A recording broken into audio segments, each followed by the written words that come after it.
Hello મારા વાલા વિદ્યાર્થી મિત્રો, મારું નામ છે નિતેશ જોગલ અને તમારું સ્વાગત છે એનજે ક્લાસીસ ગુજરાતીમાં.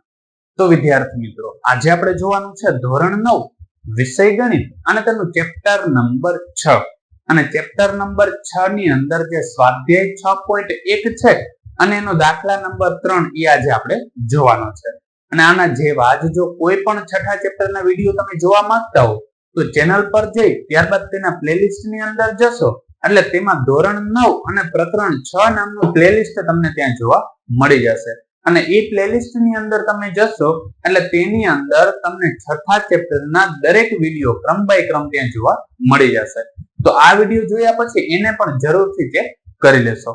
તો અત્યારે આપણે જોવાનું છે સ્વાધ્યાય 6.1 અને એનો દાખલા નંબર 3 કે જેની રકમ મને કંઈક આ પ્રકારે આપેલી છે કે આકૃતિ 6.15 માં ખૂણો PQR બરાબર ખૂણો PRQ.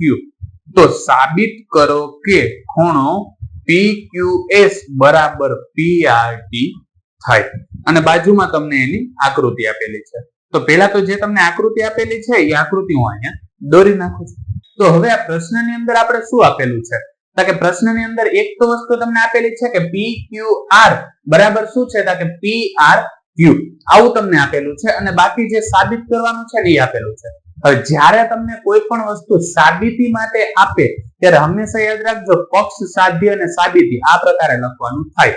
એટલે આ જે પ્રશ્ન છે એમાં સૌપ્રથમ આપણે જોઈએ પક્ષ. પક્ષનો મતલબ શું થાય કે જે વસ્તુ તમને રકમની અંદર આપેલી છે. તો રકમની અંદર શું આપેલું હતું કે ખૂણો PQR બરાબર શું થાય કે PRQ. આ તમને કેમાં આપેલું છે? પક્ષમાં આપેલું છે. પછી લખવાનું થાય સાધ્ય. સાધ્ય એટલે શું થાય કે જે વસ્તુ તમારે સાબિત કરવાની છે. તો આપણે સાબિત કરવાનું શું કીધું કે PQS ખૂણો PQS બરાબર શું થાય કે ખૂણો PRT. PRT આ વસ્તુ મને સાબિત કરવાની કીધી છે. જે સાબિત કરવાનું કીધું છે એને આપણે કેમાં લખશું? સાધ્યમાં. હવે જોઈએ આપણે સાબિતી એટલે કે કઈ રીતથી કે કઈ મેથડથી આપણે એને સાબિત કરશું. એટલે હું અહીં લખું છું સાબિતી. તો જો સાબિતી માટે છે ને સૌપ્રથમ હું ખાલી આ એટલો ભાગ છે ને એને ધ્યાનમાં લઉં છું. તો આ એક શું છે? આખી રેખા છે અને એની ઉપર આ ખૂણો અને આ ખૂણો બે રેખિક જોડના ખૂણાઓ બનાવે છે. કેમ કે આ રેખા છે એટલે આ ખૂણો અને આ ખૂણો શું બનાવે છે? રેખિક જોડના ખૂણાઓ બનાવે છે. એટલે હું અહીં લખું છું અહીં ખૂણો પેલો શું છે કે PQS. PQS અને ખૂણો PQR એ રૈખિક જોડના ખૂણા હોવાથી હવે રૈખિક જોડના ખૂણા છે એટલે એનો મતલબ એવો થયો કે એ બેનો સરવાળો કેટલો થાય? 180. કેમ કે આ શું બને છે? આખી રેખા. એટલે હું લખી નાખું ખૂણો PQS પ્લસ ખૂણો કયો થશે? PQR બરાબર કેટલા થશે? 180. આને કહી દઉં સમીકરણ નંબર 1. અને તે જ રીતે હવે જો આ બાજુ જોવા જઈએ તો આના માટે આ બે ખૂણાઓ શું બને છે તો કે રેખિક જોડના ખૂણાઓ જ બનાવે છે. એટલે એના માટે આ જ પ્રકારે સમીકરણ લખવું હોય તો લખી શકું. તો આમાં આપણે શું થાય કે ખૂણો PRQ પ્લસ બીજો ખૂણો શું થશે? PRT. ખૂણો PRT બરાબર પણ કેટલા થશે? 180. કેમ કે આના પ્રમાણે જ છે. હવે જો પક્ષ ઉપરથી આપણે એટલી ખબર છે કે ખૂણો PQR હોય ને અમારે PRQ લખવું હોય તો લખી શકું, અથવા PRQ લખેલું હોય ને અમારે PQR લખવું હોય તો લખી શકું. કેમ કે આના બરાબર આ છે, બે સરખા છે એટલે માપ આપણે લખી શકીએ. તો ધારો કે આની અંદર જ્યાં PRQ લખેલું છે ત્યાં મારે PQR લખવું હોય તો લખી શકું. કેમ કે બે ખૂણા તો સરખા જ છે. સરખા હોય તો લખી જ શકીએ ને, બે બરાબર જ છે.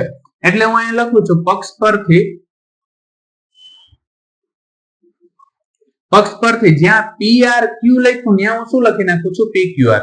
એટલે ખૂણો PQR પ્લસ આ બીજો ખૂણો શું છે કે PRT બરાબર કેટલા થાય? 180. આને કહી દો સમીકરણ નંબર 2. હવે મારે શું કરવાનું છે કે જો અહીંયા સરવાળો 180 થાય અહીંયા સરવાળો 180 થાય એટલે બરાબર ની આ બાજુ તો સરખી છે તો આ બે ને આપણે સરખાવવું હોય તો સરખાવી શકીએ કેમ કે આ બાજુમાં સરખા છે તમે એવું સમજી લ્યો કે કોઈ એક વિદ્યાર્થીને 24 માર્ક આવેલા છે અને બીજો કોઈ વિદ્યાર્થી છે એને 24 માર્ક આવેલા છે તો હું એમ કહી શકું કે આ બે વિદ્યાર્થીઓને સરખા માર્ક આવેલા છે એટલે આમાં જોવા જઈએ તો આ બાજુ 180 છે આ બાજુ 180 છે તો આ બે સરખા છે એવું જ કહેવાય ને એટલે આને અને આને સમીકરણ 1 ને અને 2 ને હું અહીંયા સરખાવું છું એટલે હું અહીંયા લખું છું સમીકરણ 1 બરાબર 2 લેતા સમીકરણ 1 માં આ બાજુ શું આપેલું હતું તા કે ખૂણો PQS પ્લસ ખૂણો PQR બરાબર સમીકરણ 2 માં શું આપેલું છે તા કે PQR પ્લસ ખૂણો PRT આવું આપેલું છે હવે જોઈએ તો PQR આ બાજુ પ્લસ છે બરાબર ને આ બાજુ જશે તો માઈનસ એટલે કંઈક આવું જોવા મળશે કે ખૂણો PQS પ્લસ અહીંયા શું હતું કે PQR હવે આ પદ આ બાજુ આવે છે એટલે શું થઈ જશે કે માઈનસ PQR બરાબર શું થશે ખૂણો PRT હવે જો અહીંયા PQR પ્લસ છે અને આ PQR કેવા છે માઈનસ છે એટલે એ બે પદ શું થઈ જશે ઉડી જશે એ બે પદ ઉડી જાય એટલે શું વધશે કે ખૂણો PQS બરાબર શું થશે ખૂણો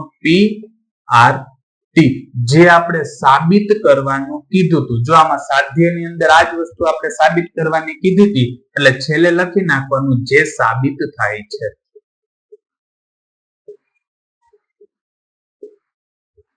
અને હજુ આમાં કોઈ પણ જગ્યાએ જો તમને કોઈ પણ પ્રકારનો પ્રશ્ન રહી જતો હોય તો કમેન્ટ સેક્શન ની અંદર કમેન્ટ કરીને જરૂરથી કહી દેજો તો વિદ્યાર્થી મિત્રો આજ માટે બસ એટલું જ જો તમને અમારો આ વિડીયો પસંદ આવ્યો હોય તો વિડીયોને લાઈક કરીને ચેનલને સબસ્ક્રાઇબ કરવાનું ન ભૂલતા કારણ કે જ્યારે તમે વિડીયોને લાઈક અને ચેનલને સબસ્ક્રાઇબ કરો છો ત્યારે અમને મોટિવેશન મળે છે અને આ જ પ્રકારના વિડીયો અમે તમારા માટે બનાવી શકીએ છીએ ધન્યવાદ